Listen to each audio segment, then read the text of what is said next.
Transition gabonaise. Le ver est dans le fruit, et c'est peu de le dire. Bon nombre de membres du gouvernement de transition, du Parlement de transition, Assemblée nationale, Sénat, et d'autres institutions telles que le Conseil économique et social environnemental, bon nombre de directeurs généraux nommés à la tête de l'ANUTTC ou de l'ANBG, l'Agence nationale des bourses du Gabon, se disent simplement qu'en fait, la transition qui va durer 2 ans, c'est court. Il faut donc tout faire pour s'en mettre suffisamment plein les poches. C'est le déterminisme, le qualificatif que l'on peut simplement affubler au comportement de toutes ces personnes. On ne comprend pas comment des situations arrivent à perdurer, des situations se produisent. Il y a des faits que l'on dénonce dans la presse, dans les réseaux sociaux, et puis personne ne s'embarrasse de dire, ça quand même il faut arrêter. Parlons par exemple de la nationalité que l'on a donnée, que l'on a distribuée comme ça à tout va. Est-ce qu'on a besoin de mettre des gants, de prendre du temps, de prendre des procédures trop longues pour dire telle personne ne mérite pas d'avoir la nationalité gabonaise, il faut qu'on la lui retire. On n'a pas besoin de s'embarrasser d'autres formes de procès. Mais on prend des gants, on prend du temps. Le ministre de la Justice qui dit, on est en train d'étudier au cas par cas.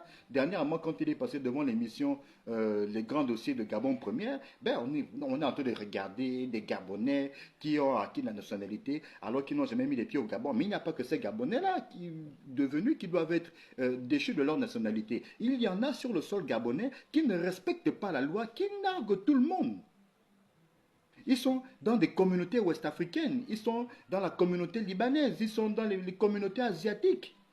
C'est des gens qui écument nos forêts, qui font tout et n'importe quoi sur le sol gabonais, et puis on va mettre des gants pour leur retirer la nationalité gabonaise. Vous prenez le ministère du Travail, où le ministre vient devant l'opinion nationale, par le canal toujours la même émission, les grands dossiers de Gabon Première, dire que si on n'arrive pas à régler des litiges entre employeurs et employés dans bon nombre d'entreprises, c'est parce qu'il n'y a pas assez d'inspecteurs du travail, ils n'ont pas assez de moyens roulants, il n'y a pas assez de budget, il n'y a pas assez de ceci, il n'y a pas assez de cela. Et puis malheureusement, pendant ce temps, des employés d'entreprises privées, parapubliques et même publiques boivent du noir. On doit donc s'adresser à qui? Puisque le ministre n'a pas tout ce qu'il faut. Ce même ministre, quand on sollicite de le rencontrer, ses collaborateurs nous laisseraient entendre qu'il serait en déplacement à l'étranger. Que le ministre de l'Habitat et le DG de l'ANUTTC, que quand on parle du foncier, quand il y a des litiges, ne s'embarrassent pas de faire ce qu'ils sont censés faire pour protéger premièrement les Gabonais, notamment les Gabonais d'origine. Parce qu'on ne peut pas spolier des gens de leur terrains ancestraux, terrains familiaux, où des membres d'une famille sont enterrés et que le ministre du cadastre de l'urbanisme ne fasse rien et que l'ANUTTC ne s'embarrasse même pas de descendre sur le terrain pour regarder. Et par-dessus le marché, vous voyez au niveau du parquet de Libreville où on pond des ordonnances, à tout va, suffit simplement qu'un Libanais se pointe avec de l'argent, puis il bénéficie d'une ordonnance et on va tout simplement spolier un Gabonais, une Gabonaise, les délestés de leurs terrains familiaux, terrains ancestraux, où sont enterrés des membres de leur famille. Parlons justement de la justice, avec ce que l'on pourrait qualifier de parodie de justice dans bon nombre d'affaires. Fait emblématique, l'affaire BLA, Brice Lacouche Alianga, qui comparait plusieurs jours durant devant le parquet de Libreville pour des faits à lui reprocher. On ne va pas le dédouaner.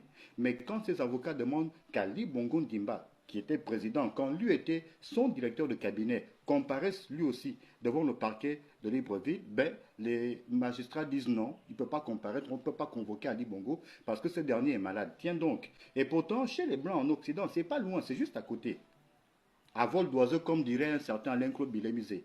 Il suffit de prendre l'avion. Jusqu'à présent, d'anciens nazis sont traqués et quand ils sont débusqués, même s'ils ont 80 ans, 90 ans, ils comparaissent devant les juridictions compétentes. Chez les Blancs, chez les Occidentaux, puisqu'on copie tout là-bas, il n'y a pas prescription du fait que quelqu'un soit malade. Et parlons justement de maladie, Brice Lacouche Alianga a dû être évacué en France pour se faire traiter du cancer du côlon qui lui a été diagnostiqué.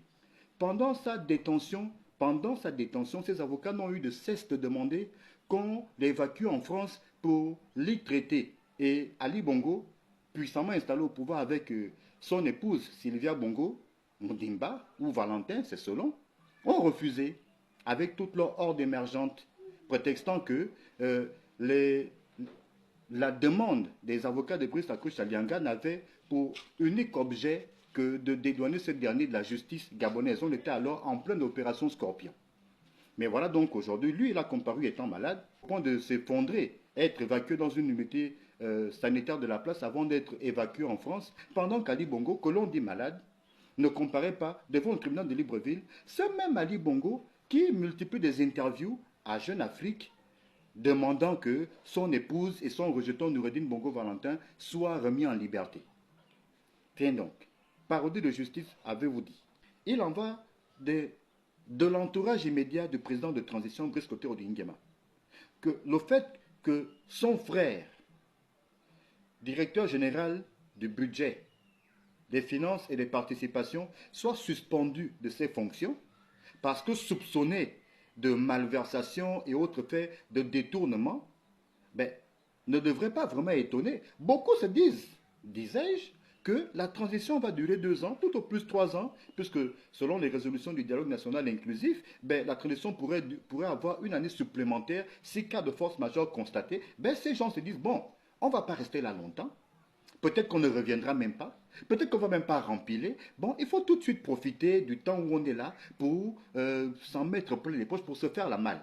Un directeur général du budget qui, quand il descend au Yem, est accueilli sur le tarmac de l'aéroport de Woromoko, tel un président, pour ne pas dire un ministre ou un premier ministre.